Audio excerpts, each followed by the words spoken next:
Welcome back to the Alec Lewis Show. I am your host, Alec Lewis. This is episode 35, and I am fresh off a trip to Chicago, recording this on Monday afternoon, November 25th, 3:55 p.m. is when you have me on the microphone in your ears right now. First, thank you guys for being here. Very much appreciated. Excited to do this as I am every week with the multiple episodes that I record a week and have a really good time doing it. Always helps me distill my thoughts, and there's so much going on with the Vikings, both the team specifically and big picture wise. So it's fun to talk. If you don't know me, I cover the Vikings every day for The Athletic. So I that is my job. That is what I do. That is what I think about.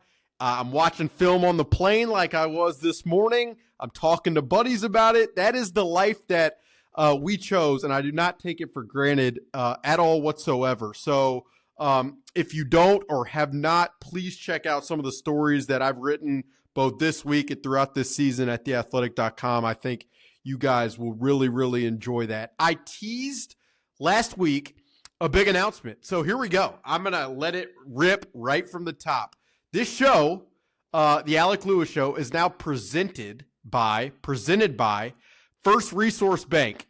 I got to tell you guys about First Resource Bank. I mean, I have a lot to tell you about them throughout today's show and throughout shows to come. But please go see my guys over there, Tim Sigley, his son Aaron, Charlie Anderson. These guys are phenomenal human beings. They have been really, really good to me since I got to Minnesota. And they run a dang good bank. The online banking is phenomenal. There's an app to sort through everything. It's local. The offices they have are sleek. They're nice. As you can see in the top, the logo's great. I genuinely, these guys really know what they're doing. They're big Vikings fans. They really care about this city, this community, and for them to support, as they know, and I've told them directly, cannot thank them enough. It means the world to me, as does the way they've talked about the work since I got here. So again, like I said with the show in general, I don't take that for granted.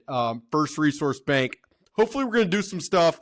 My friends know I joke all the time. I think finance classes should be taught more prominently. I think we don't, as a society, speaking really about myself, and my parents will be proud, I don't know enough about finance, financial decision making. So if I can incorporate some of that stuff into a Vikings related podcast, A, you guys might be like, what the heck? But B, you might really be on board with that. But no, on a serious note, Tim, Aaron, Charlie, those guys over there are really, really good, phenomenal people. It's just, you will not be disappointed if you do banking with those guys, is what I'd say. So First Resource Bank, going to have some links to their stuff below in the description. So check those guys out. Really, really, really excited about that partnership. It's been a very fun thing to put together. So I'm excited about it, and there will be more to come without question. As we usually do, I give some thoughts early in the week. If you're new to the show, I usually just give 5 thoughts and I riff a little bit. Last week, I took some questions from you guys as listeners and some of my readers on my Twitter. And if you're not following, you can find me over there at Alec_Lewis. And a bunch of you guys last week came with some great questions, and it allowed me to build off some of what I already thought myself and what I already wanted to talk about. So what I kind of think is, here going forward throughout the rest of the season at least, and then we'll pick it up postseason, see where things go around the draft. But I'll just, at the beginning of the week, we'll just do this mailbag style, where I'll just have you guys ask questions. And again, that will allow me to get to some of the places that I want to go. And we're going to start with Daniel Jones. So if you're here for that, I will get into it in a second. Before we do, again, since you're here, if you're on YouTube, please hit that subscribe button below. Takes 2 seconds for you, helps us out, helps more people watch, and I think we'll just grow the show to a bigger degree. And if you're listening on Apple, Spotify, you can rate and review and subscribe, and all that stuff helps us out there. First question, and I'm just going to hop right into it. So if you're expecting a big takeaway from Chicago, all I got to say is I sit next to Kevin Seifert of ESPN, who does a phenomenal job and has for a long time in this market and across the NFC North. And about 9 times throughout the course of that game on Sunday, and I think he'll be fine with me saying this because I joke with him about it during the game, he said to me, weird things happen at Soldier Field. He said it in the first half. He said it at halftime. He said it in the third quarter. And I'm thinking, Kevin, you've said that a ton. I mean, how many times can you say that? And we are watching a 24-10 game that was going to put me to sleep if I was not drinking the RC that they had at Soldier Field. Yes, Soldier Field has RC Cola. I don't know. I maybe have had 6 of those my whole life. It tastes really good. Not sure where Soldier Field gets those.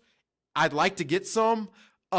Anyway, without that caffeine, in the middle of that game on Sunday, I was having a hard time staying awake. And Kevin Seifert kept saying, weird things happen at Soldier Field. And then once the Bears recover the onside kick and somehow they've scored 11 points in 2 minutes and force overtime, he turned to me and he goes, I told you weird things happen at Soldier Field. So that's why veterans know better than youngsters like me. And that was really my takeaway of being at Soldier Field for that game. It was a wild one. I thought Sam Darnold played exceptionally well. Has to be one of the best games of his career. And so we'll get into that right here. Now, first question is going to be kind of the news, the conversation, what you guys probably want to hear me talk about. So we'll start there. And I'm going to give credit to where credit is due. Tyler Gould, I hope I'm pronouncing that right. That is his name. Asked on Twitter, when does the plane land with Daniel Jones on it? Tyler reads and I hope he listens. And if he does, I appreciate that. Just like I appreciate you guys. He was one of many people who asked about Daniel Jones. Obviously the former New York Giants quarterback who was drafted in the first round in 2019 and who, cleared waivers on Monday. It wasn't too long ago. By the time I'm talking to you guys, this happened pretty recent in that, he obviously went to the Giants last week and after being benched and there was a whole injury waiver situation that we won't hash out here. He went to them and asked for his release and they granted him that and he cleared waivers on Monday, which means he is free to sign with any team. It's not going to be free, but he can sign with any team. And so Tyler, I like the thought. When does the plane land with Daniel Jones on it?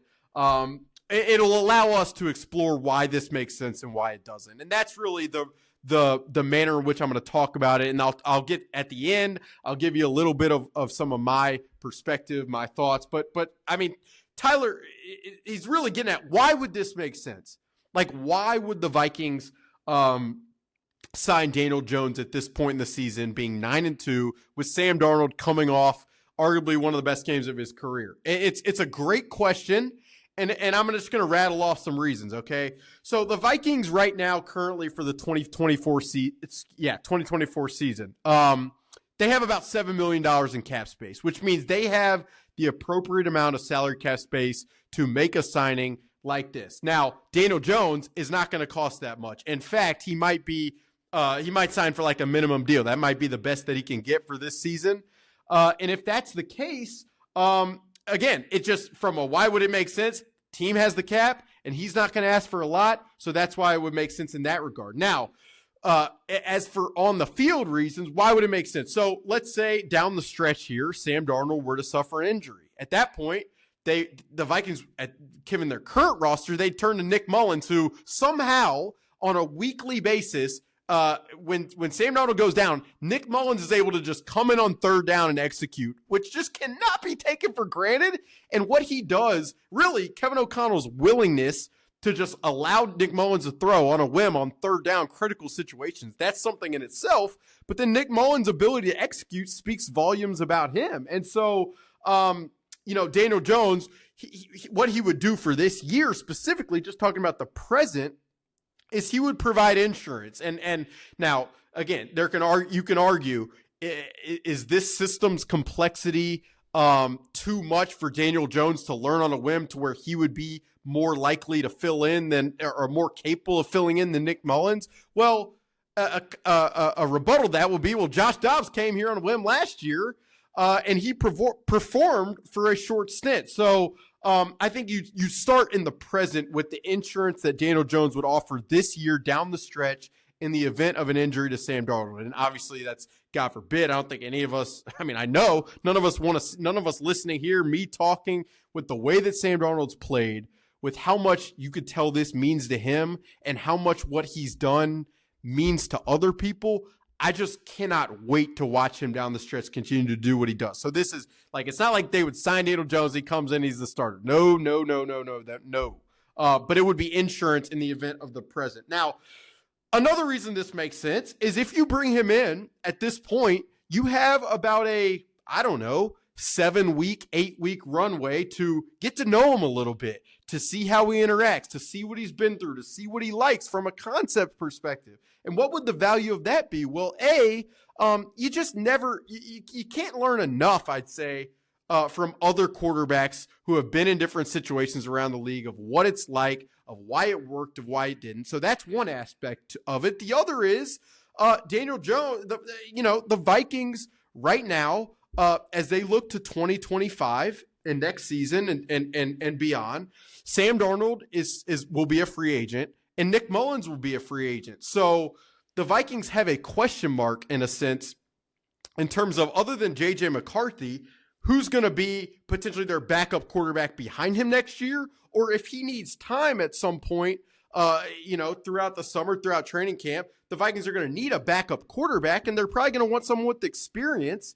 And Daniel Jones would provide that in terms of moving forward if he were to be signed. Now, again, you have the runway throughout the rest of this season to figure out, is he the backup that we want to J.J. McCarthy? Do we prefer somebody else? How does he interact with JJ? How does he interact with the room? Where is his confidence level at? Being around him in the building, you really get the answers to those questions rather than guy hits the open market and now you're having to sign him, and you can't go back on that decision. So that's another reason why it makes sense. Now, another reason is if you sign Daniel Jones for this season, and then he ends up signing elsewhere come this offseason's free agency period, then the Vikings could potentially recoup a compensatory pick for him leaving. And compensation and comp picks are always a funny conversation that some fans cling to, and I get why, because picks are valuable.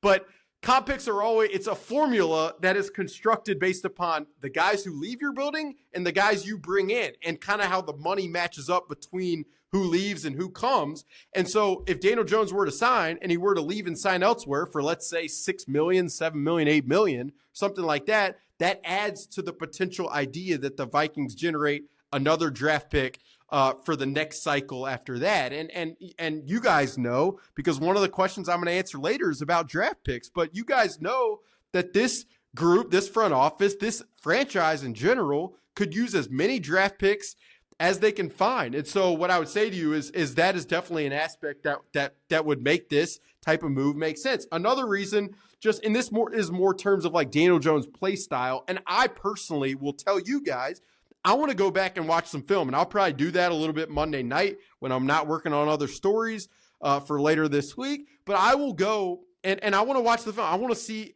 I've watched him play in general on TV and Red Zone, but I'd like to just see, what does he look like as a processor? What does his mobility really look like? What situations was he being put in? Other than the game that he shredded Ed Donatell's defense, which is not saying a lot because you guys probably would have had a chance to do that in 2022. I would like to go see on a specific minute level just what it looks like. But his mobility from a playing perspective is intriguing. You guys know, because you watch college football and NFL football just like I do. But the more mobile quarterbacks are in this day and age, the more chance these guys have at counteracting these defenses that are very deceptive, very complicated. And so I think to find a guy on the open market that has mobility, that has the pedigree of a first-round pick, that has experience to the level that Daniel Jones does, again, you just don't find guys like that all the time. So that would be an aspect of it. And then another reason why it makes sense, and this is more from Daniel Jones' perspective, and I feel very passionate about this. With Sam Darnold, he spent time in buildings with horrendous leadership structures in New York and in Carolina. And I think part of the reason, and really his eyes were opened, having talked to people around him, in the environment that was San Francisco. And it kind of shaped his entire career of, okay, if going forward, this is the type of place that I want to be, that I know I have to be as good as I can be. And I think for Daniel Jones, as he looks at the options that might be available to him, and I don't have all the list of teams that are going to be interested in Daniel Jones, but if you look at the options and there's, let's just say, a Baltimore, or let's say there's a Las Vegas or a Dallas, think about the leadership structures that having experienced what New York is like with the Giants and how much, they let go of Saquon Barkley and Xavier McKinney, and there's been a lot going on for years now in that building with Brian Daboll taking over play calling, removing play calling, being frustrated on the head. There's been a lot of stuff that this guy has had to deal with.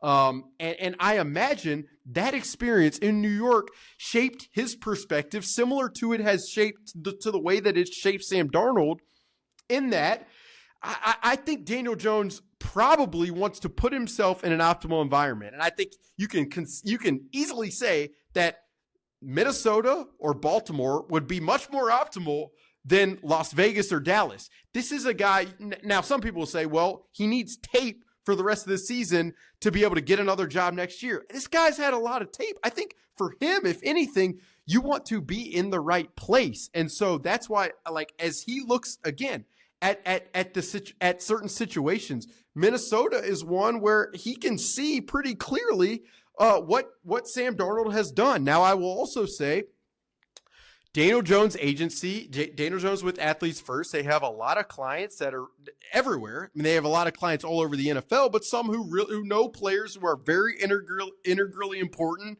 to what this Vikings team does. And so there would be a pretty clear understanding of the environment that he would be walking into, in terms of the quarterback learning environment, in terms of the way the Vikings treat players, in terms of just how much command the leaders have over the structure, and the fact that ownership doesn't meddle all the time. A lot of that stuff is why, for Daniel Jones, to me, this place would really make a lot of sense. Now that's been like 9 minutes of why it makes sense. So and you guys are like, okay, yeah, but why doesn't it make sense? And I think that's also a great question.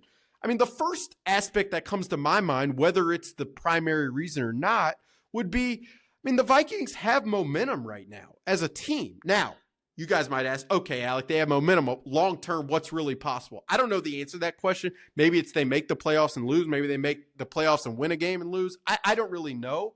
But there's no question that the last two games Sam Darnold have played, I think, have been his most impressive two outings of the season. Against Tennessee, he created out of structure constantly and was going against and facing and in front of immense pressure on the interior that he was able to work his way out of and find players down the field. And then this past weekend against Chicago, again, I've already said it on this podcast, I think it might have been the best performance of his career. It was really high level quarterback play, and I won't be able to get that overtime 6 completion sequence out of my head for some time, because I felt like he was so convicted in the throws that he was making, thought he was convicted in what he was saying.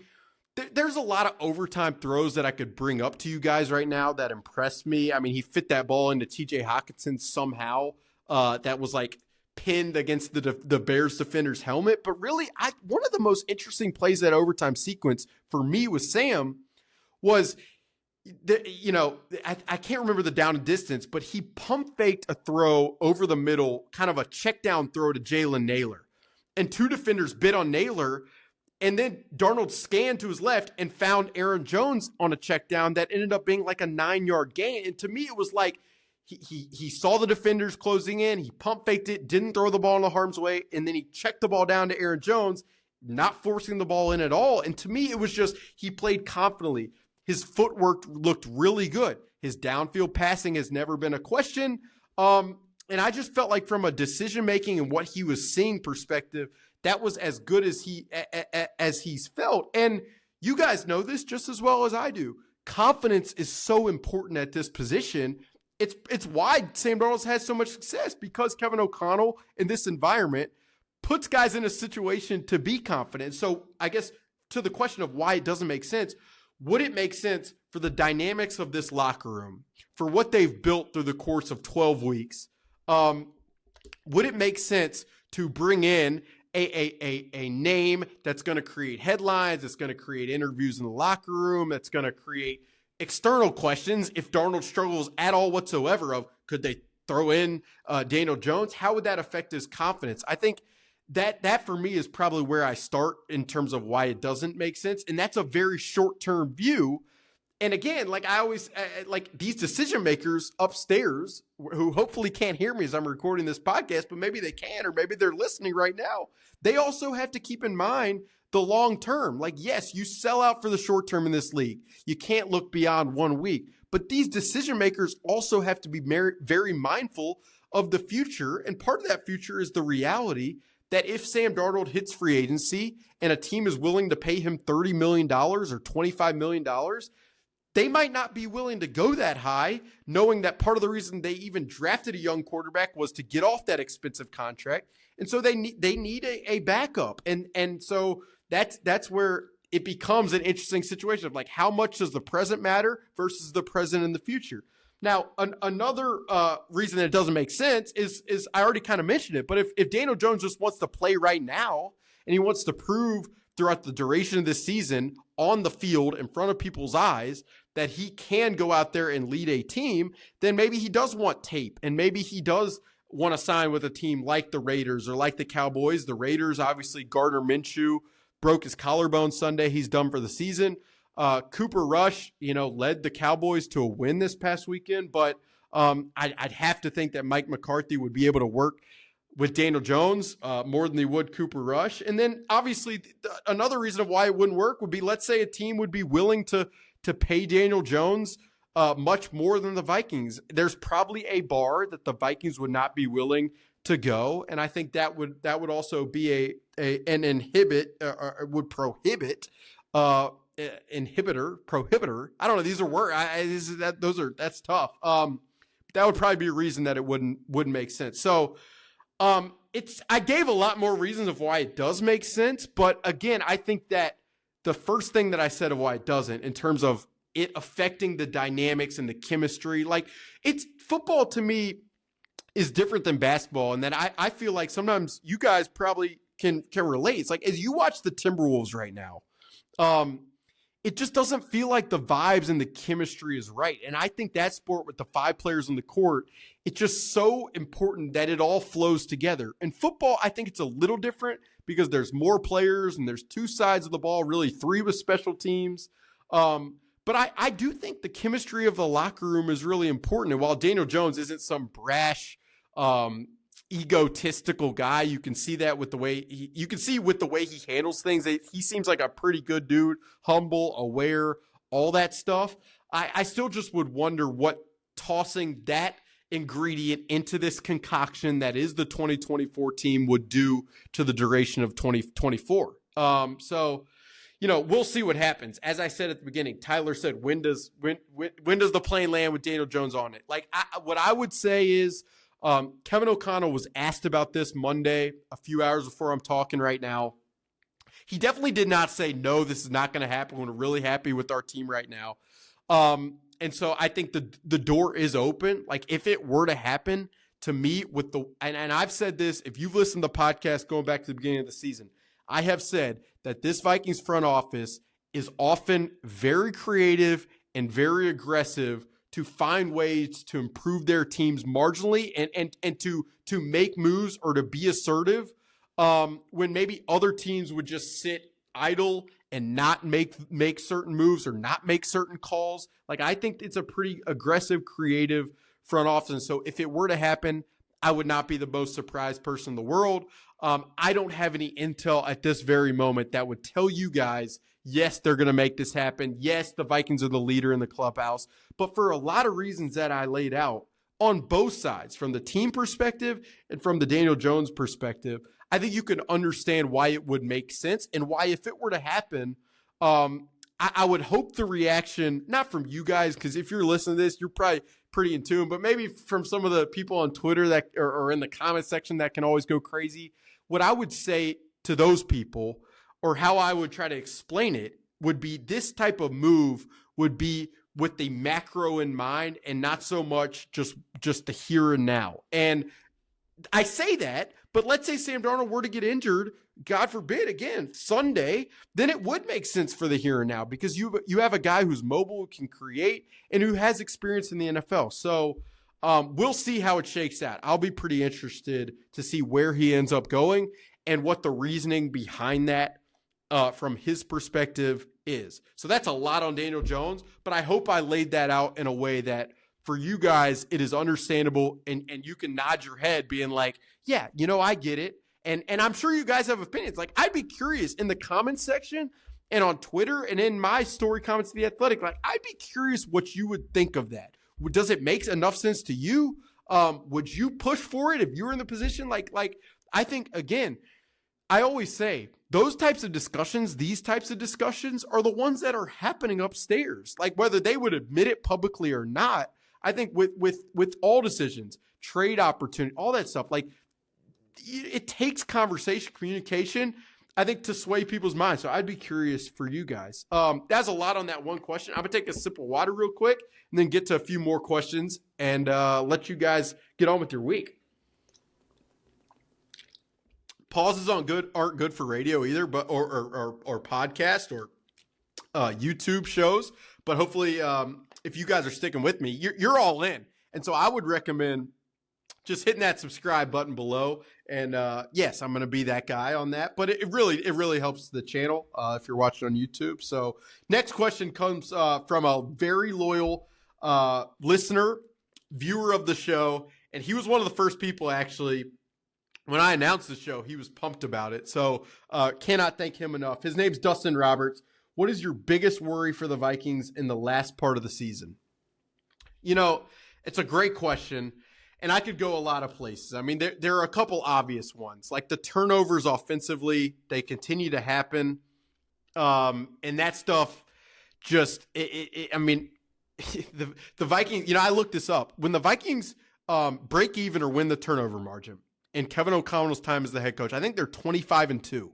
So that's like a 90-something% win percentage. NFL teams are like 65%. So if that stat just goes the right way, they often win the games. And the beauty of it is the Vikings defense has turned the ball over a lot, which gives them a chance a lot of the time. But the offensive turnovers would probably be where I would start. Like, if those continue, if Sam Darnold starts to throw interceptions the way he did in that stretch a few weeks ago in against Jacksonville and against Indianapolis, that would really concern me. The fumbles still concern me, whether it's on the running back, Aaron Jones, whether it's on, there just are a lot of turnovers offensively that still concern me. I'd say another answer to that would probably be, we'll see what happens with Cam Robinson's foot. I will tell you, part of the reason the Vikings, the trade that they made with the Jaguars, with the conditions that were put on it, the Vikings knew that Cam Robinson, A, had an injury history, but B, was dealing with some stuff. And so that's why you put some of the conditions that they did on that, knowing that if certain things were to crop up, you're kind of protected in some capacity. If he's not available, I think David Questenberry can step in, but it definitely would affect the ability to get explosive down the field, especially against good fronts. So that would be a concern. But I think, like, the one I wanted to focus on, Dustin, and you probably know where I'm going because you read the stuff and you listen. So I've talked about this before, but I mean, the defense's inability to limit explosive passing plays, to me, it's just against good teams. It concerns me. I mean, it just does. I mean, like, I looked this up. The Vikings have given up a 15.7% explosive pass rate. That's like 9th worst in the NFL. And it felt like Caleb Williams, with his incredible arm strength, was finding pockets and zones. It feels like when the Vikings defense is not generating a pass rush quickly, whether that's free runners off the edge, be it Andrew Van Ginkel or Ivan Pace or Blake Cashman, whether it's Jonathan Grenard winning quick, whether it's stunts on the interior that open up a pass rush opportunity for a Blake Cashman or Josh Metellus. When they are not winning quickly from a pass rush standpoint, they play so much zone coverage that there are just spots and zones that good quarterbacks and good offenses can figure out a way to puncture. You saw it with Detroit. You saw it with Los Angeles. At times, you saw it with Caleb Williams this past weekend. Even I remember a couple throws that Joe Flacco made over the middle, or if he'd have made better throws, they probably would have been completions in that game. So it's part of what the reality is going to be when you don't have elite cornerbacks that can cover in man coverage. I mean, it's just if you're playing zone coverage the way the Vikings do, where they play a very, I don't want to call it basic in general because it's not. It's kind of unintuitively very smart. They don't ask the defenders a ton in terms of, if this guy goes left, you follow him here. If this guy cuts across the field, you follow him here. No, it's a lot of vision on the quarterback. You drop in your zone and you break on the ball depending on where the quarterback's looking. And I think I don't want you guys to take this as this defense is so susceptible or not, because what Brian Flores has done with the personnel that he's had over a year and plus and change now should be talked about nationally more. It should be praised. It has put him with merit in the head coach discussion for this cycle, because it is very, very impressive. But the reality is that there are open spaces. Harrison Smith has said it to me multiple times in private discussions, like, Alec, you can't take away everything. And that's always defensively, especially if the quarterback has time. But with this style, that's definitely the case. So, like, and I've said this on the podcast, Dustin, because you listen. Against the Cardinals, I'm very much looking forward to seeing what they do against Marvin Harrison and Trey McBride. Trey McBride, this tight end, you'll start to hear this name through the course of this week at your Thanksgiving dinner. You guys might be talking about Trey freaking McBride, because this tight end for the Cardinals is productive. And so the Vikings are going to have answers underneath for how to stop this guy. Against the Falcons, Kirk Cousins against the Vikings pressure. I like the Vikings pressure in that matchup, but the Falcons have Darnell Mooney, who has had a heck of a year. They have Kyle Pitts. They have Drake London. Their running backs can get out in the passing game and really bother you. So those matchups are going to be interesting. And then down the line against the Packers and the Lions, and in the playoffs against whomever they face in those rounds, you're going to get tested in that regard. And so to me, that's those three are really where I'd go, and maybe not even in that order. I don't know. The turnovers definitely for me are one. Offensive turnover, just have to see if they can prevent those a little more. Cam Robinson's health, I'm watching it, and then the defensive explosive plays through the passing game, because the run game, defensively against the run, these guys are like the guys in the front, Harrison Phillips, Jonathan Bullard, Jerry Tillery. These guys are like a Venus flytrap. I mean, somehow they're like Kirby in the video game Super Smash Bros, just sucking up the ball carrier somehow. And so I don't know, sucking up the ball carrier. Please don't clip that, anybody. But anyway, somehow these running backs on the opposing team just get swallowed by this front. I mean, the job they've done against the run game is just unbelievably impressive. So thanks for the question, Dustin. Hopefully that answers it. Let's go next to Ryan Fogarty. Why does the offense struggle to run the ball on short yardage situations inside the 10? My primary answer to that would be the interior offensive line in those situations just often gets washed out. There was a play I clipped from this past game where somehow the Bears' defensive movement on the front against the left side of the Vikings offensive line, I mean, David Quessenberry and Blake Brandel lost in like a half a second, and Aaron Jones was just obliterated behind the line of scrimmage. And I mean, there are so many times in my memory of, it's uptight. It's the goal line. We're in close here. And either the Vikings throw or they try to run or they try a fake Dalvin Cook pass in Detroit against the Lions. I don't know about that play call, but I do know that it just feels like often there are just holes that defensive players against the Vikings find against this interior that potentially doom run plays. I mean, Aaron Jones ran for 100 plus, and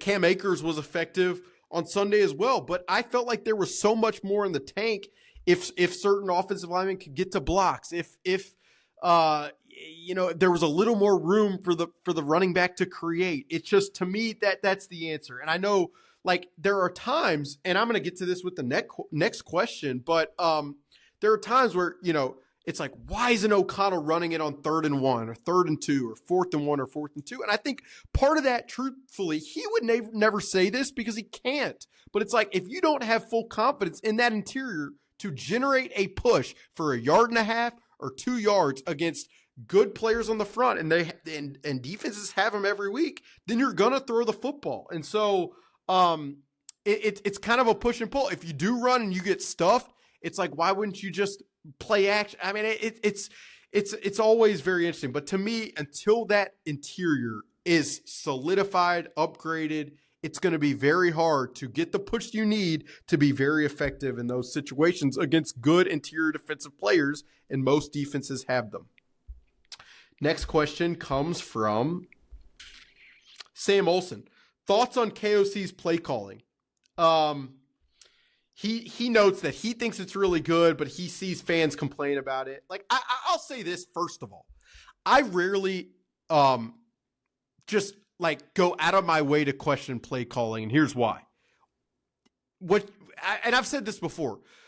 There is so much that goes into why a play was called that we don't know. Maybe it's a defensive tendency in down and distance. Maybe it's what a defense has been doing that entire day. Maybe it's a player on the field that the coaching staff noticed looks a little slow on defense that they want to attack. Maybe the play call actually was 2 play calls and the quarterback chose the wrong one. And so the way it looked like a terrible play call, but it was actually a player decision that led to that. And so there's just so many factors to where I personally, in my role, I think it is sometimes, this is not against anybody. I think sometimes it just can be lazy to critique play calling because you don't know all the factors at play. And sometimes the coaching staff, and Kevin O'Connell in this case, cannot throw people under the bus because his job as a head coach is to lift everybody up. And so that's where I'll start with that. What I would say is, when I see complaints about Kevin O'Connell's play calling, he's not running the ball enough. And short yardage, like we just mentioned, what's going on in short yardage? Well, there was a 4th and 1 call this past weekend that I'm sure the Vikings come out, the clock ticks down, they have to burn a timeout, they go to the sideline, they come back out and empty. And you guys are probably like, what the heck are they doing in empty passing on 4th and 1? Well, short yardage has been kind of a struggle throughout the game. So that was probably like, okay, we're going to pass. Now, I can get down with the idea of why would you take the idea or why would you remove the idea that you might run the football from the defense's mind? And I get that very quickly, very easily. Like with how effective they've been in play action since Kevin O'Connell's been here, I think the idea of going play action, to me, I'm never going to argue against that. But I will also say, if you go back and you look at the film of that play, 2 things stand out. One, Sam Darnold has TJ Hockenson on the right side, kind of underneath in the hook area. If he gets the ball out quicker, TJ Hockenson is open. It's a bang catch, but he probably, with the catches he's made, he makes that catch. And that's a first down. The second aspect is Sam Darnold, who has scrambled effectively a lot this year, had a clear lane to convert the first down. And either of those happen, are we questioning the play calling as much? I think that's part of it. The other aspect, like people, run the football. O'Connell doesn't run and I'm with you. Like, there are times where I sit up in the press and I'm like, why are they not running it here? But again, I know that I have not done all of the scouting. I can't see the game in a snap in, snap out basis the way that coaches on the sideline can that influence their decision making. And I will say the run percentage this year in terms of play calling is up 10% from last year and 10% overall from Kevin O'Connell's time here prior to this season. So they are running the football more. And again, how much more can you run it when you know the interior offensive line at times has struggled? It's interesting. Play calling is very easy to nitpick.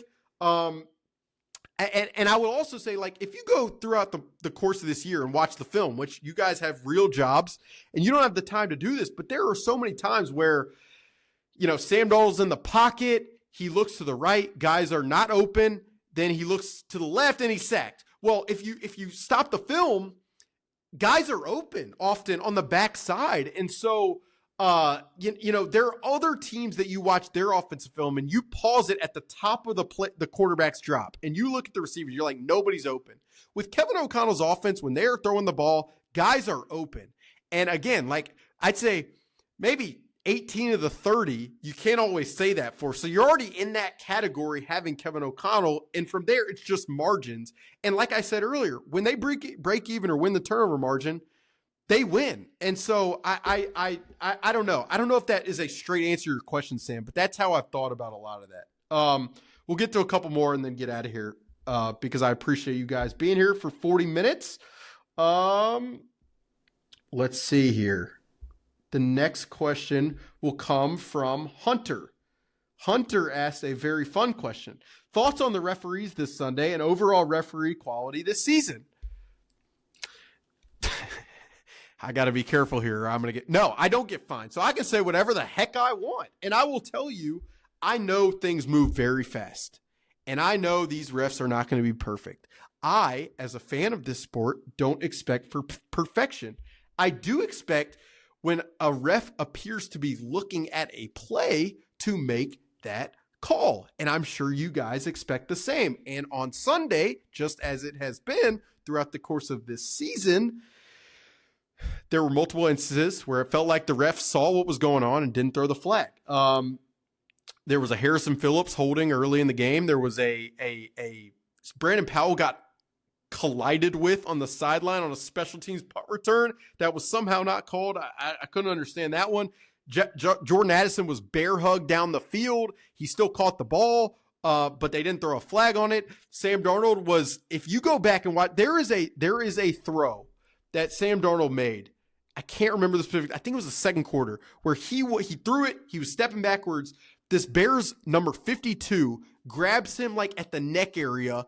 He flips him on the ground, bends him back. Brian O'Neill saw the whole thing, and the ref appeared to be looking at the whole thing. And Brian O'Neill was like looking at the ref like, dude, how could you not throw a flag there? So there was that play. I could go on and on. The Grover Stewart hitting Sam Darnold with the right uppercut against the Colts.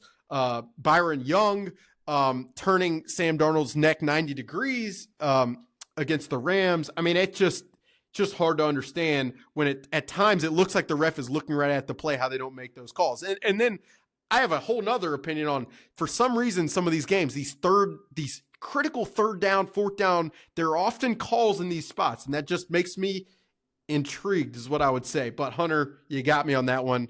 And if the NFL finds me, just kidding, they can't. So yeah, couple more. Maybe I'll go quick. Let's see. Carl Johnson. Carl listens and watches and reads a lot of the stuff. You're the Vikings and you're on the clock in round 1, 2025. The two best players available are a DT and a CB. Who do you choose? This is so freaking tough because I think those are probably the positions we're going to be mock drafting 17 times at the Athletic prior to the draft. Cornerback, to me, they need more than one. So what does one do for you? Well, it solidifies that spot if you pick the right guy. Defensive tackle, if you can create more pressure and still play zone and be more effective from a pressure standpoint because you have a DT, then I think you can be a little more creative with your coverage structures. I also think there are more capable free agent cornerbacks than there are defensive tackles. So I'm probably taking a defensive tackle. And I like building on the interior.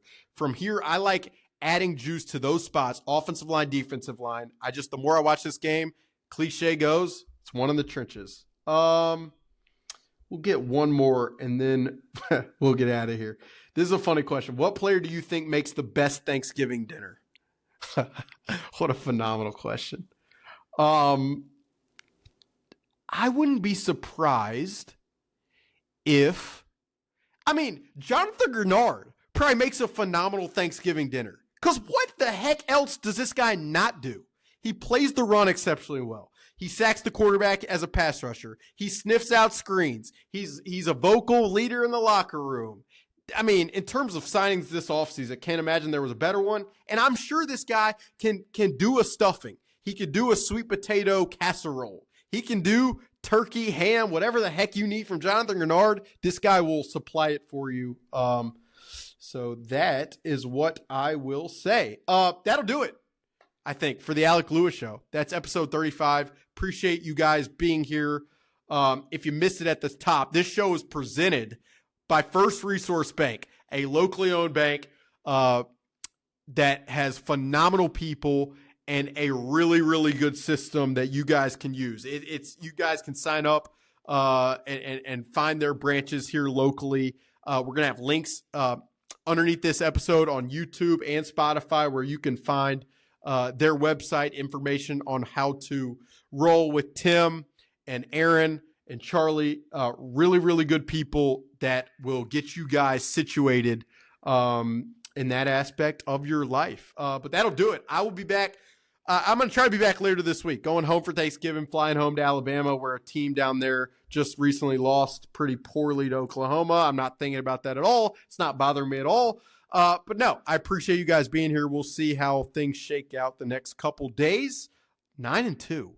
The Vikings are 9-2. You guys, you're here. You're listening to the Alec Lewis Show. This team's 9-2. It's a good time. It really is a good time. Thank you guys for being here. Catch you guys on the flip side.